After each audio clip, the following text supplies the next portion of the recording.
Ladies and gentlemen, welcome along to the Tillage Live event at 2021. This year it is down here in Cirencester. As you can see, there's a little bit of fog about this morning, but that is nicely lifting as we speak. As ever, Tillage Live, massive showcase of the latest and greatest in terms of tillage kits, and basically that's what we're here to see.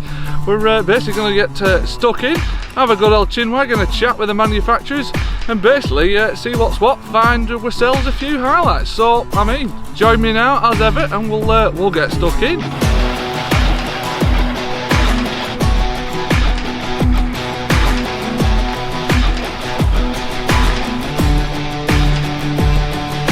Right, boys and girls, so we'll kick off on the Vandastad stand, and I'm pleased to say I'm joined by the man himself, Mr. Mark also. I mean, first of all, how are we doing, Mark? I mean, we're out and about in the sunshine. We're doing very well. The sunshine is it's a big deal really, because 10 minutes ago we were still engrossed in sort of fog and mist. That's it. So no, we like coming out. First time we've been out to play in proper public for a long time, so yeah, really pleased to be out. Let's crack on with a bit of product. I mean, we're kind of leaning on something that's, I would say, is fairly in vogue at the moment. We are indeed. We're stood in front of the Carrier XL with importantly specified with the cross-cutter discs on the front here, 2 rows of these wavy looking discs, which may look very simple and straightforward, but it took probably 3 or 4 years in development to get the working action right and the manufacturing technique right. Something, yeah, still a fairly what looks like a standard disc type cultivator, yeah. But the attention and the differences in the detail, and what we're aiming at with the cross-cutter disc is to be able to give complete separation across the working width of the machine, but working literally down to 2 or 3 centimetres deep. So literally just that top, surface. Yeah. So that's enabling you to do what you want to do in terms of creating a seabed for weeds and volunteers to chit, without moving any more soil than is necessary, without losing moisture, without bringing up dirt and whatever. So in terms of reduced tillage, moving less soil, all those issues, then it's working towards that, but still enabling you to have some control over your residual slopes, and preparing the ground properly for the next following effective crop. That's it. And what sort of working widths are you offering this in? Well, that disc is available on everything from the 3 metre wide, what we call the classic Carrier now, right through to the 1225. All right. 3 to 12 metres basically, yeah. And everything in between. The cross-cutter has been in full production for 2 years now, is available as retrofit onto existing Carriers. Yeah. If you've got to the stage where your existing disc are wearing a bit thin and you've got to spend some money, then you, rather than replace like for like, you could choose to go for this. Yeah, go for a sort of different tactic altogether. Yeah. So it gives more versatility. It's still called a Carrier, so we're not very big on changing names of machines very often, because we like people to relate to what they are, to have an understanding of what they do. Yeah. But in terms of what this does on the ground, the working elements of it compared to a Carrier from several years ago, then it is a completely different machine. That's so we're concentrating on what you do with it rather than more than what it's called, if you like. Ideal. And then in terms of the couple of years that it's been out so far, what's feedback been like? Phenomenal, really. We're selling these machines to people who've had Carriers before, so they're developing the use and the application of their Carriers, using them more strategically rather than just as a standard machine. Particularly, we're getting to new customers with people trying to do less work in front of the drill. Then we're getting onto farms with people who maybe don't have a cultivator drill, have an alternative type of drill. That's another conversation for another time. And find that to be sustainable and consistent in producing a healthy, viable, profitable crop every year, that there is still some work needs to be done from time to time rather than doing nothing. Well, that's it. It's probably a political comment there, but there you go, really. I mean, everything we got here is about a range of machinery that give any farmer versatility within their farming system. Yes. And that's thinking about what crop you're coming out of, what crop you're going into, what is the best job to do on the day to suit what Mother Nature's been doing above, up there, and on the ground, to do the right job for that That's crop. it, not sort of tying them into just one regime. We don't really speak about farming from a prescription. We advocate do what's required, using intelligence and available knowledge and past understanding and any available understanding you can grasp to do what you think is the right job for your farm on that day. That's it, spot on. Mike, as ever, thank you very much. You're very well. Perfect. Right, ladies and gents, we're now on the new kids on the block sort of stand, really, with the Bednar boys and girls. Absolutely. So I'm now joined by the man himself, Mr. Warren Rivers Scott, who's kind of responsible for a lot of this. So I mean, Warren, just talk us through, I suppose to start with, kind of where you're up to with Bednar in the UK now.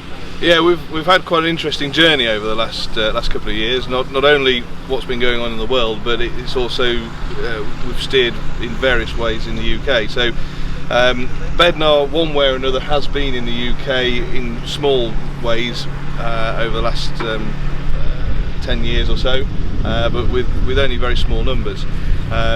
In 2019, we started to make a real concerted effort to get the brand known.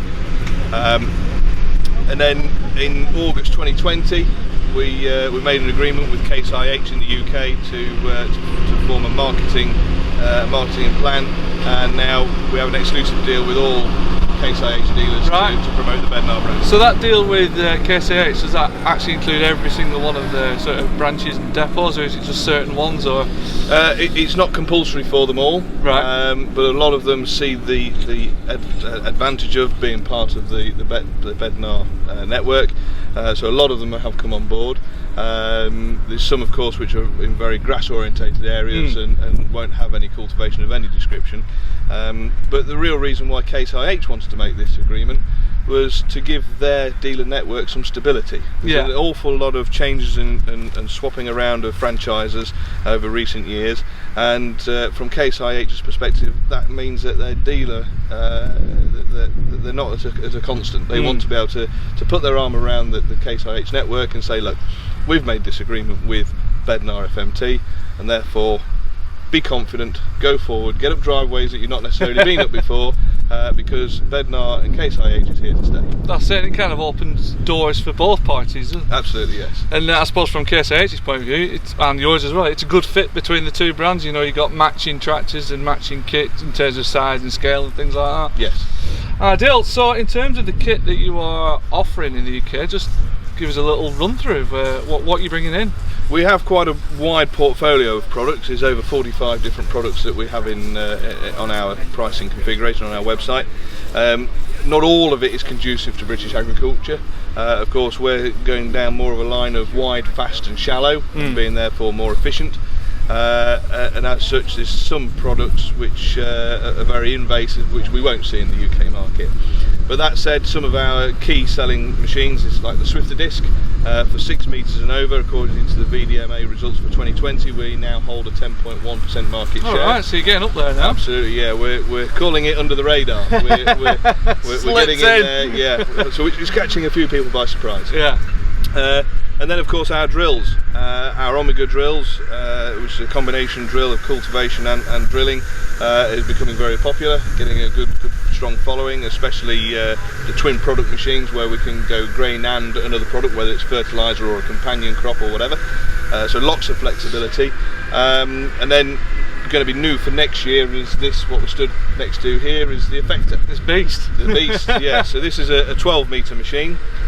And ideal for those guys who wanted to go control traffic with their wide headers with the combines and so on. That's it, and they're just getting ever bigger as well. Absolutely, yeah.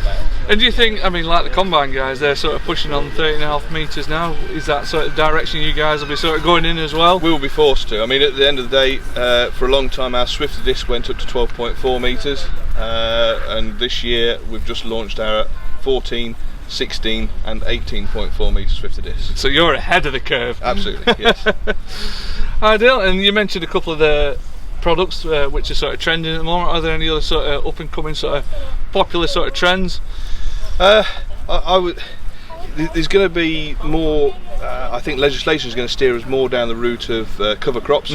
So again, with all of our or most of our cultivators, we can also have an integrated alpha hopper on there, so we can also put a green cover in as well in the same pass. So that then also interlinks with other machines such as our batwing toppers, our batwing, the MZ range, 6 meters for example, galvanized chassis, very, very strong. Yeah. The thickness of the steel is very good, and 2-year warranty. So we are trying to push the products and trying to get into the market and wave our. That's it. We're here. We're here with a bang. Absolutely. Yeah. Perfect. Well, Warren, thank you very much for your time. Thank you. Ideal that, and yeah, hope you go well. Really. Proper job. Thank you. Grant. Right, boys and girls, it must be the Caverland stand, because I've got my usual Caverland brew from these boys. So hospitality, 10 out of 10 from the Caverland group. Well. That's it. So I'm with Mr. Adam Burt now, perched on one of his latest developments. Trusty ploughs. The trusty plough. Yes. So this is what's this? This is the 2300. 2300S. Yes, yeah, which is one of the new generation ploughs. In 2016 we came out with the iPlow, which had lots of new features and functions, and that's now sort of working its way through the rest of the ploughs in the range. And so this is one of our new generation ploughs. So we have our 2300S. We then have a bigger version of this, which is the 3300, and bigger again, which is a 3400. But so yeah, with all the new features. Right. So how many furrows on the 2300? 2300 we can go 3, 4, or 5. Right. So in terms of some of the features and the functions that will have filtered from the iPlow, what's new? Yep. What's on this? What's new on this one? Start the logical place. So front end wise, then we've got the new trailer transport system. Like I say, obviously that was developed with the iPlow 2016, and it's now come across onto here. The way it works is identical. The way we put it into transport is slightly different. On the iPlow we have a split mast on the headstock, so we don't have to take our top link out. We take a pin out from behind the mast, which allows the mast to move, and the cross shaft assembly then moves underneath that. On this plough, our cross shaft assembly is the same, and it still moves. Remove 2 pins, cross shaft assembly slides forward, and it will then move at 45 degrees to give us our transport turn in. But we just remove our top link. So the mast is fixed on this plough. We just remove the top link. So still relatively simple. Absolutely, to yeah. get We on take with. our top link out as opposed to pulling a pin out. So very, very. So it's just something different to do. Exactly. Yeah, that's right. Absolutely, yeah. And then moving back on the plough. Leg wise, it's got the new generation legs, our aero profile leg. So there again, underbeam clearance, we're now 80 centimetre underbeam, which is obviously give us a lot more room underneath the beam itself for when we're ploughing either much deeper or in a lot of heavy trash. So we can then get that through. And there again, with the leg itself, say it's what's called the aero profile. So it's shaped similar to an aeroplane wing. So we're bigger at the front, we are at the back, so it tapers off. Okay. So there again, trash flow around the leg is much better. And also it's been positioned slightly further into the saddle, so it's slightly further away from the soil, basically. Okay. To move that across, so we don't. So it's slightly cranked, is it? No, it's just been repositioned in the saddle. Right, got you. Yeah, it's repositioned in the saddle. So, and then spring wise, it's the same concept as we've had for many years. Obviously the Caverland many before my time, yeah. But it works. But it does, exactly. It does work. And if it ain't broke, don't fix it. So but say that the concept is the same, but it's all completely new elements. So we've got a completely new spring pack, which is it's a stronger spring pack because we've obviously gone higher clearance. We need more power in the spring assembly itself.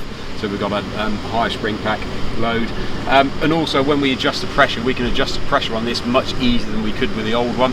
With the old system, we used to have to take the pressure off the spring, place some new blades, springs on the inside, rebuild it all and put the pressure back on. On the new system, we don't do any of that. All we do is put additional springs on the outside. So literally leave them as they are, slip the new springs in. Every blade we put in is another 100 kilos of pressure with one load on the pressure. Right, so it's literally just add it or take it away. Absolutely, yeah. So very simply done. Yeah. And then skimmer wise, a complete new change on the skimmers. So we have our central adjust skimmers.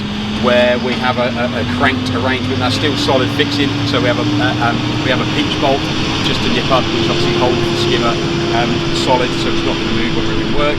But then when we adjust it, we literally just back the pinch bolt off, and then a spanner in the central adjustment and move those skimmers up and down.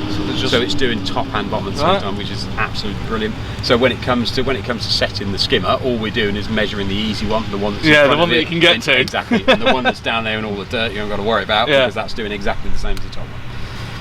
So yeah, much easier, which means people do actually do it as opposed to looking at it thinking I probably ought to, but I'm not. I'll get away with it today. Yeah, it'll be okay at that bit of the field. That's it. Exactly. But now, no excuses. No, absolutely. Yeah. Parallelogram there again, beam wise, very similar to what we've had. So induction treated, as we know, obviously all of the Cumberland steel and everything on this plough is fully heat treated. There have been some changes with the parallelogram system. Obviously this is a hydraulic variant plough. We've now gone to twin bars just to give it a little bit more power, because there again, obviously ploughing with deeper working depths, with deeper bodies, carrying a bit more soil, all of these things, and a bit more horsepower on the front. All of these things have been upgraded and updated, just gives us a bit more power, as we work on our very width. That's it. And speaking of power up front, what's it rated to? 230. Right. Yeah. Got you. Yeah. So there's been a bit of an increase on that as well, to cater for the bigger and bigger tractors that we find ourselves with. Well, that's it. Yeah. And what's obviously we've got the variable furrow width on this. What can you go from and to? We can go there again, very the same as our old range of ploughs. So we're 12 to 20, 12-inch furrows to 20-inch furrows, and say obviously it's a non-stop system, so we can go anywhere within that range. No need to do anything else. It's on a memory system as well. What I mean by that is when we turn the plough over, when we pick the plough up and turn the plough over, the first thing it will do is close itself down and to 12-inch furrows to make it as small as possible. It then turns over and it will then go back out to whatever we've got it set to, 16s, 18s, wherever we've had it set. So, and there again, obviously on our very width assembly, then we've had some changes in our push arrangement and so on. So that will be upgraded and updated and so on for these changes as well. Perfect. So you've been busy then. Yeah, there has been a lot. Yeah, I'll be honest, it does look very similar to, in certain places it does look similar to the old ones, but it's not until you get to the detail and start looking around. There's been And are a lot of these changes. Fully available now? These they are. New ones? Yeah, absolutely. Yeah. I do. And any sort of idea of prices on these 2300s? Price wise, then this one is a 5-throw. This is an 85 centimetre clearance. We would be round about be high 20s, I think it would be. Yeah. Depending on option, to be honest. That's it. Yeah, you could strip most of this back. You can pretty much load it up to where you want. Yeah. One of the other big changes, and we perhaps can't see it be out of shot probably, but is our depth wheel on the back. This one's got a full hydraulic depth wheel on it, and there again with the depth wheel, it's got a memory system on it. So there's two ways of working it. We can work it in a full hydraulic mode, so you've got the full range of the wheel. So you then, as the operator, control that through the tractor cab and stop the wheel wherever you want to stop it. But equally, that can then be very difficult to gauge your depth from the tractor cab. So we then have a field set position where we've got a series of taps that I'm just in front of. A series of taps where we turn a couple of taps. We can then set our depth to 8-inch working depth, whatever we want to be. Close the taps off. When we then work our hydraulic depth wheel, it's always going to go back to that preset depth. Yeah. So we make sure that we always get back to the same depth when we're working. But equally, we can power the wheel all the way down. So when we're then putting the plough in, we can lift the back of the plough out of the ground, pull the first 2 or 3 furrows in, and then obviously feather that wheel in as we need to. So yeah, very nice, very control-wise, really nice from the tractor. Sounds like it. Well, in terms of all this control, especially when you got it fully loaded with options. So what are your sort of service requirements, like spill-wise and things like that? Spill-wise, then with the hydraulic depth wheel, we need a pair for the hydraulic depth wheel, obviously a pair for turnover. Pair for turnover. This one's also got a hydraulic front furrow, so another pair for the hydraulic front furrow. Third pair will be for your very width, and the fourth pair will be for your hydraulic depth wheel. Right. So there's a few. So you need a few for this. If you are going to go fully loaded, you'll just need a few. So something to bear in mind. Yes. Perfect. Well, I think that just about sums it up in a quick nutshell. I think. Yeah, no problem. So yeah, as ever, thank you very much, Alex. We'll go and get the kettle on again. Like I say, get the kettle back on again. Maybe run this first. Should we run this first? We'll do that. Yeah. We'll do some work. Yeah. Cool. Right, boys and girls, now time for a bit of Austrian flavour, I think, with the Pottinger guys. So I'm now joined by Sean Kent, who's going to talk us through one of their latest developments, which is, well, it's basically what we're leaning on here, your monstrous Terradisc disc harrow. Thank you very much for popping along, James, much appreciated. So yeah, Terradisc 10 metre, as you can imagine, the name sort of says it. Yeah. 10 metres working with, exactly. The range starts from 3 metres, mounted machine, and currently our widest machines we have here today on the John Deere 8RX, 10 metres working width, which is 10 metres working width. It is, it's an actual 10 metres, absolutely is, yeah, there's no sort of stretching of the tape. No, that's it. So 10 metres at the moment, would you guys have plans to go bigger than that at some point? You can see the way the industry's going, control traffic and everything else. Yeah. We would like to see plans short term for 12. Yeah. That's kind of got to be the next step. A lot of the guys that we've taken the 10 metres to and the 8s, which are the same sort of chassis and same design we've got today, 12 is kind of where their next sort of step is, really. That's it. So that's where I see that becoming short term. Give us a couple of years, I don't think we'll be far from that. And from what I've seen, because I have seen certain things, that it will sort of be similar to what you see here today, but just a little bit wider. That's it.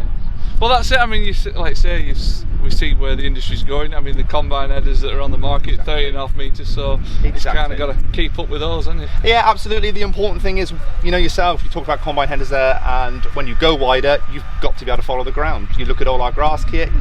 We all know Austria, what's it famous for? Skiing. That's it. So that's where you've got to be able to contour follow.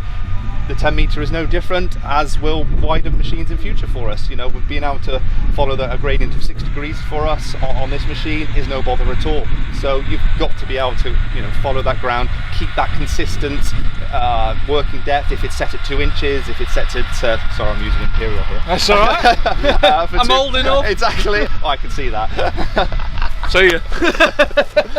So if we're going to keep it at 2 inches working depth, we've got to be consistent across the working. Yeah, you can't have it buried at one end. Exactly. Nothing in the middle and 4 inches at the end there. So that's not going to wash with anybody. So that has got to be key. The jockey wheels that we have in place today on this are on the wings and in the centre.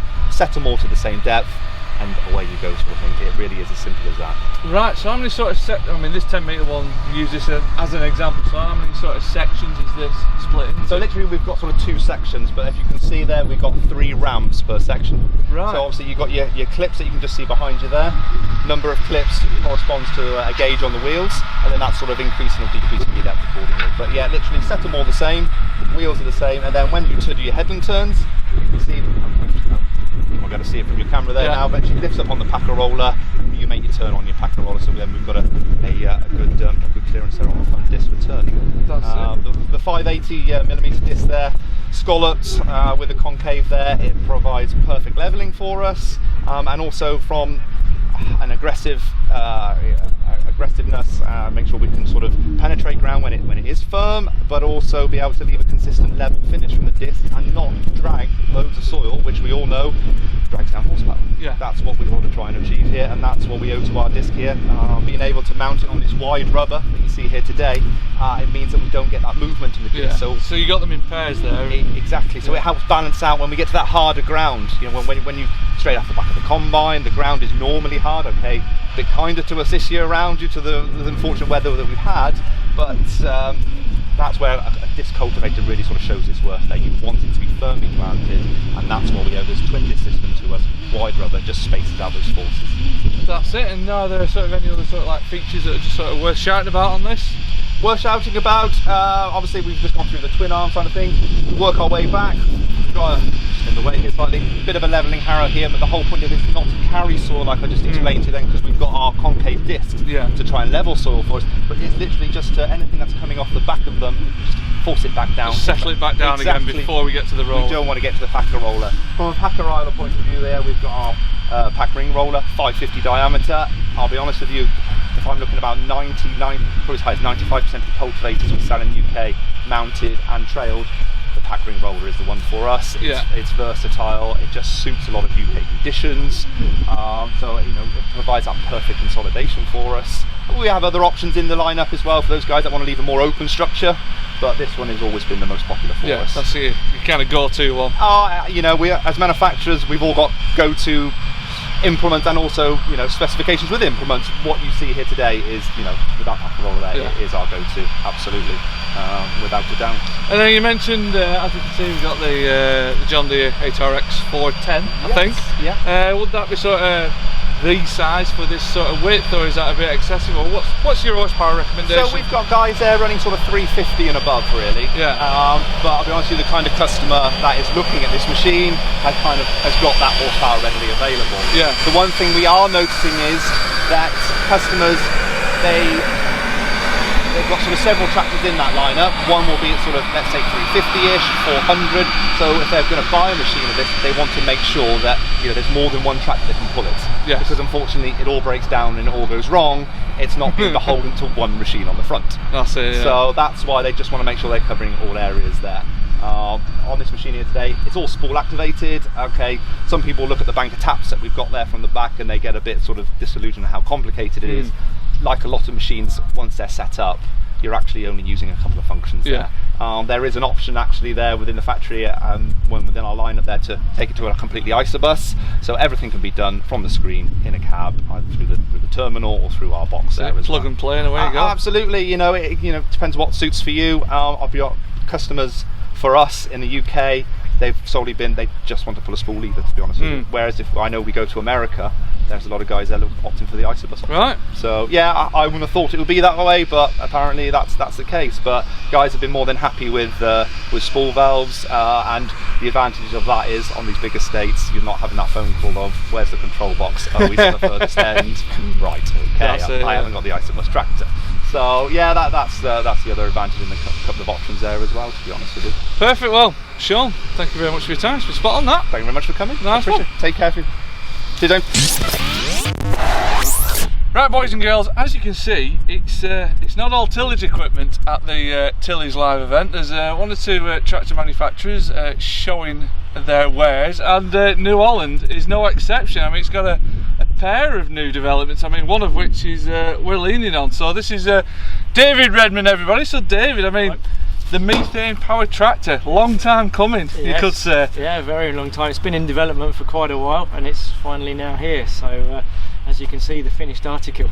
So T6 180, the design brief, exactly the same power as the diesels, the same horsepower, same torque. If you drive it, you shouldn't notice any difference, and when people get in it, they don't notice any difference. You forget that it's running on a gas, to be honest with you. So it's the same footprint as the T6 180, it's exactly the same 6.75 litre engine block as the T6 180 diesel equivalent, so it's got spark plugs in the cylinder head and gas injectors. So, right. Yeah. So in terms of, I mean, the performance wise, like I say, it's on a par with the diesel. Yeah. So as an operator, what would you notice then driving this compared to the diesel, as in terms of the differences? First of all, the thing that a lot of people say is how quick it is to fill up with gas and how clean it is to fill up with gas, and you don't realise until you speak to people that how much diesel smells. So with gas, you connect it up and you don't get the smell of diesel in your hands to start with. So that's the first thing the operator knows. Yeah. The second thing is, funny enough, is it's quieter in the cab, or quieter outside and quieter in the cab. So the thing that the operator knows or notices is it's not as loud, and we know that operators love to listen to engines, so we've had to tune the exhaust slightly to give it a bit of throaty noise. To keep them happy, really, more than anything. So so the loudest thing in the cab will presumably be transmission, is it? It'll be the operator probably, singing to himself. That's it. So I mean, you just touched upon filling up the tanks there. Yeah. Presumably this big thing on the front, that's part of the tanks, is it? Yeah, exactly. So we have various tanks dotted around the tractor. So we've taken out on a diesel tractor the 330 litre diesel tank, which is on a T6, stage 5. So that's gone from this side, replaced by fuel tanks. So there's various sizes of gas fuel tanks down the side here. The other side, because on a diesel tractor we have the SCR, the selective catalytic chamber, which is underneath the exhaust pipe. You'll notice that's not there on this tractor, so we've put some more gas tanks down there, and then we've got 3 gas tanks in here, 390 litre gas tanks in here. So we've got about enough carrying capacity, 455 litres, which equates to about 79 kilograms of gas carrying capacity on this tractor. So they're dotted around. you're kind of going to ask probably, so I'm going to Go on. You know what I'm going to ask. Preempt the question. So how do we clean it up? So this has got a 3-way catalyst just neatly mounted underneath the cylinder head. So we've taken the SCR chamber out, which is responsible for diesel cleanup, and we've just got a nice little neat 3-way catalyst, because this is, compared to a stage 5, 80% less on its emissions. So which ticks all the boxes for the green credentials. So this is proper green. Proper green. Particulate matter is reduced, the NOx is reduced, which are the two nasties in stage 5. Yeah. So it's a proper green tractor.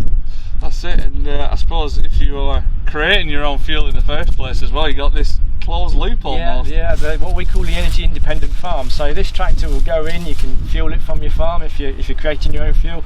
You can use it for putting fert or drilling or whatever on the fields, taking the digestate out onto the fields and spreading it. So yeah, it's in that virtual cycle. This tractor fits in really, really well. Yeah, and with this, with the 3 extra tanks up front and your total tank capacity for fuel, how long will you get?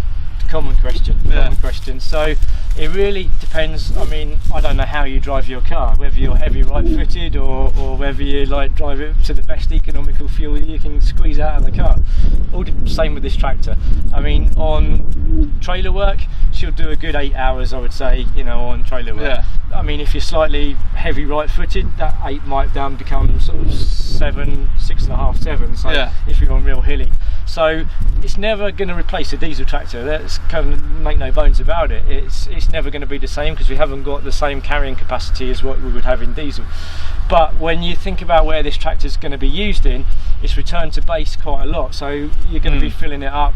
So when we introduced AdBlue into our tractors, the whole kind of logic for customers was, we've got to fill up an AdBlue system now, which was a new thing to do. Yeah. And this will be, you have to kind of rethink about refueling slightly. So when you return back to base, because it's so quick, you just connect up a quick release coupler and then fuel it, and away you go again. Right. So how long does refueling take? Refueling for the whole lot is about 5 minutes. All right. Yeah, it's really quick, and it works on a pressure differential. So the tractor will run at 200 bar, and then basically the storage will be 200. So when this is run down, this will be, let's say, 20-30 bar, and then you open the tap, and then basically the two level out.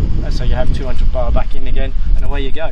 Right. Yeah, it's as simple as that. So that's it. It's quite easy. So in terms of operation then, just identical to a normal T6? Exactly. This is exactly the same as the T6 Electro Command in the cab, in operation. The fact that it's just quieter and it runs on gas. Yeah. So everything a T6 can do, this can do. Yeah. Right. Yeah. Put a mower on the back of it, tow a trailer with it, you name it, it will go on the back. So it's really, and this size of tractor really fits into everybody else's kind of let's say wish list for the market. So 180 horsepower maximum, job done. Right. So you've now got a methane powered T6. Yep. Are you going to roll it out onto any other tractor models at all? Couldn't really tell you. Right. You have to watch and wait.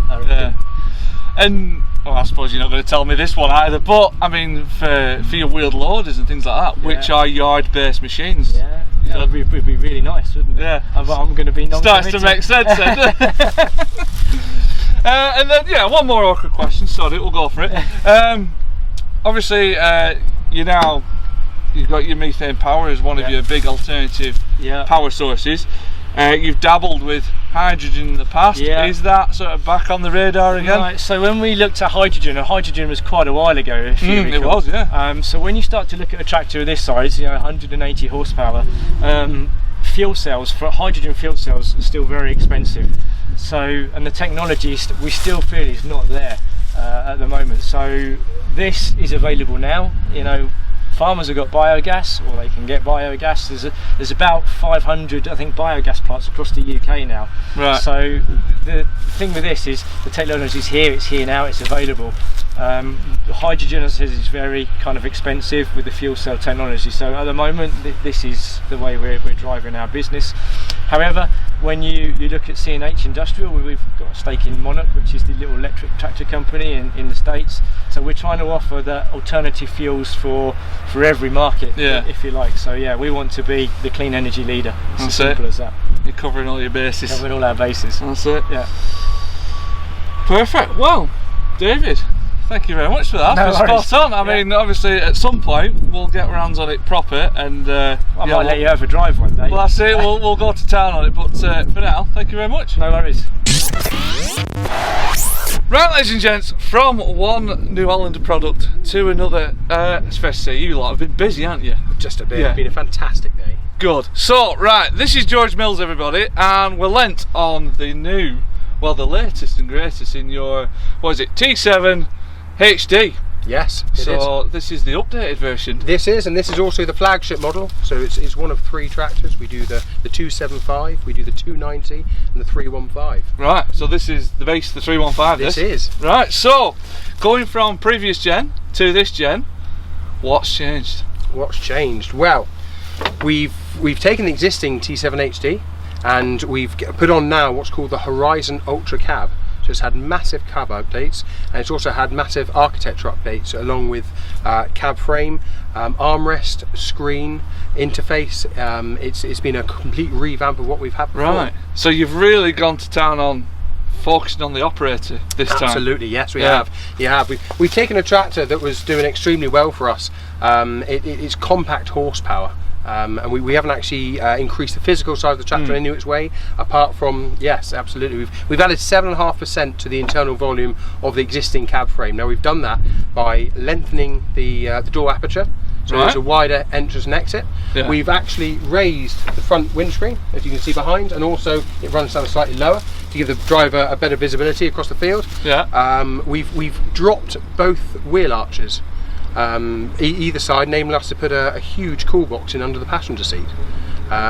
We've updated the infotainment system. You're now able to access your mobile phone, radio controls, etc., all through the new armrest, which runs the fantastic new feature of a sub. We've added a Kenwood subwoofer in there for the driver. We have indeed. Nice. We have indeed, which has been something that drivers have been asking for. Is a better sound system, and boy, if we delivered with this one. You get the windows rattling. Yes, yes, for all the right reasons. Yeah, of course. that's it, absolutely. Yeah.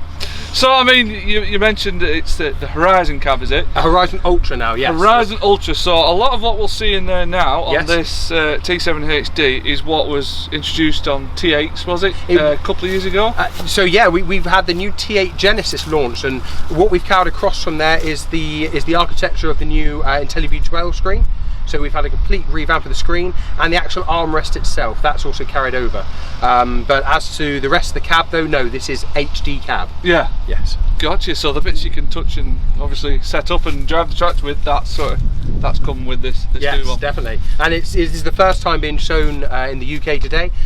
We've had a lot of people through here, and we've had some So really this is great the first feedback. public outing for this. It is. Right? Yes. Yeah. And Yeah. what's feedback been like once they've had a Fantastic. look? Yes, we have. We've had many a seasoned driver actually who's come in here and left with a big grin on their face, and it's been a great day. Is Really there has. a few comments like about time or anything like this is what we've been waiting for? Yes, yeah, there's certainly In a more polite way than that. Absolutely, no. I think it's added to the excitement of people have seen it on the internet, etc. But be able to get in there and sit and feel it, and they've said, this really is fantastic. This is what we've been looking forward to. Because I mean, you got your mileage out the old sort of layout and cab internals, Absolutely, wasn't you? yes. Because what was that? It was groundbreaking back in the TSA days. That's it. Yep. 2003. It was. Yeah, it's yeah. But you know what I mean. Anyway, it's been around for a bit. It certainly So, has, yes. Yeah. We've listened to what drivers said and operators as well, and they wanted more room for access in and out of it. So we've widened where it is at the top of the steps. There's then, when you're sat in the seat, by doing that, it's added length between you and the windscreen. We wanted people, we had people who wanted to have storage behind the cab seat. We can now put a hold wall behind the cab seat. Right. We've added height to it as well. People wanted more height, more visibility up at the top of the windscreen. So yeah, we did a series of customer clinics. We listened to what customers want, and here it is. Here it is. This is it. Perfect. Well, I think that's a great little overview for today. As we've been talking off camera, it's going to be great when we finally get our hands on it properly, and we'll go to town on it, full on in-depth review. Absolutely. But yeah, for now, George, thank you very much for your time. Spot thank on. you. Pleasure. Right, Mr. Paul Creasy. So, for those of you who don't know Paul, main man at Lemkin. So obviously we're on the Lemkin plot. see what these guys have been up to, and yeah, Paul, talk us through this particular machine we're leaving on. No, thank you. So yeah, we had a busy day at Tillage Live, and yeah, we stood in front of the Rubin 10 disc harrow. So our sort of mid-range disc harrow. So we have 3 disc harrows in the Lemkin range, and the range is really the disc diameter. So we have Heliodor 9, which we do have here today, small disc diameter, 510mm. Then Rubin 10, which is sort of our mainstay. It replaced the Rubin 9 in 2019. Rubin 9 for us had been a 20-year machine, Europe's top-selling disc harrow. Served its time well. It did well, yeah, no, it did. And so it was time for an update. It was time for there was a few tweaks to do, and Rubin 10 came along. And Rubin 10 gained a bit of disc diameter, so it went from 620 to 645mm. And we like a big diameter disc at Lemkin. We like a bit of diameter. And what we love about it, certainly in UK conditions, is we can run the disc quite shallow, but because we have diameter of disc, we get more surface area of metal in the ground at shallower depth. So when we get that bigger radius, that's it, more in contact. And so we can cut all of the soil across the width of the machine at a shallow depth. So post-harvest, behind the combine, weed chit, maybe blackgrass control, that sort of thing. We're trying to get stuff to chip quickly, but we don't want to leave gaps, we don't want to leave soil untouched, we want to get stubble cut, we want it mixed, we want it to rot down in the soil. So Rubin 10 for us, for that job, is just you want to get it moved, but fairly shallow. But and quick. And I mean, today this is a 5-metre machine, 150 to 175 horsepower tractor, 10-12 Ks, quite happy. So you get a lot of land done, pretty quick. So yeah, our disc harrow, the big disc, we're on single arms for each disc. With the auto reset, the sprung system, we keep the arm behind the disc, so the bearing, the business end of the disc is behind the working area. So we keep it all nice, neat and tidy, so the face of the disc can do its job and not get fouled of hubs or legs or stalks or anything like that. So yeah, really quite a simple machine. The 2 rows of discs, we have impact harrows in between, so that clods, straw, debris, residue, it hits the ground before the next set of discs. So it just settles everything down before the... So if we're trying to chop up a cover crop, it's all back down on the deck before the next set of discs comes. An absolute, a massive choice of rollers, as there always is with us. So from a sort of just a flat bar roller to heavy sort of our trapeze packer. We have options for everything. You got it all. Yeah. So the things that we saw, the improvements on the Rubin 10 from the 9. The discs are now in an X pattern, so from the inside out they're symmetrical, so we don't get side pull. So that's a big plus. We've also gained hydraulic depth control as well. So again, another great feature that we didn't have on the Rubin 9. Just making life a little bit easier. Yeah, you can come out of one situation, you might be just into some stubble, you might be 4 or 5 inches deep to a cover crop destruction at 2 inches deep. A couple of adjustments. The front of the machine, we're on the lift of the tractor not on the hitch but on the linkage. So you just match it up, get the thing level, and off you go. That's so it's a great product for us. We're busy with it. Rubin has always been a great seller in Ireland, so for reseeding, for pulling up grassland and re-establishing grass, it's something that we've done over there for a lot of years now. And Rubin 10's been well accepted over there as well. Right, so it's a versatile little thing. Yeah, no, it really is. Yeah, and in terms of width in the Rubin 10 range, what have you got? So start at 3 metres, and we can get you up to 7 metres as a trail machine like we see here. And that's where we are at the moment. At the moment. Yeah. So everyone keeps saying that today. This is where we are at the moment. So watch this space. So we can go wider, but still at the moment it's in the Gigant frame, our chassis. But that's still with the Rubin 9. Right. So we can go to 12 metres on this sort of format, but not yet with the Rubin 10. Got you. So no, for us it's been a good one. We've had a lot of discussions with people today, and really, really good product. And cedar box on the back now, which is available ex-factory. So our seed hub. So again, for putting in cover crop or oilseed rape or whatever we're doing. That is something now that it's not a sort of a dealer fit item. It can be spec'd in the build and delivered from the factory. Perfect. Well, Paul, thank you very much. Super. Thank you. Lovely. Thank you.